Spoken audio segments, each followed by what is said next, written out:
సంవత్సరాలు ఇలా ఉండాలి. మనం ఎంత నేర్చుకున్నాం, అయ్యప్ప గురించి ఎంత తెలుసు, అయ్యప్ప మహిమ ఏంటి. నిన్న నెక్స్టైన్లో భజన జరిగితే ఆఖరిలో 50 కేజీలు కర్పూరం వెలిగించారు తవడ మీద. వెలిగిస్తే ఎవరో మీలాంటి ఆయన ఒక ఆయన ఫోటో తీస్తే ఆ యొక్క కర్పూర మార్గంలో అయ్యప్ప స్వామి చిత్రం.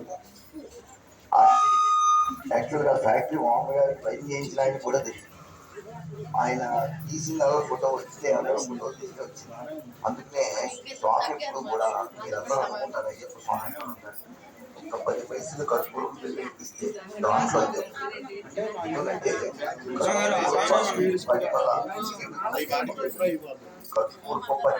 ఎక్కడైతే కర్పూరం పరిమళాలు ఉన్నాయో అక్కడ ఏదో శనివారం భజన పడేకి ఇచ్చాం.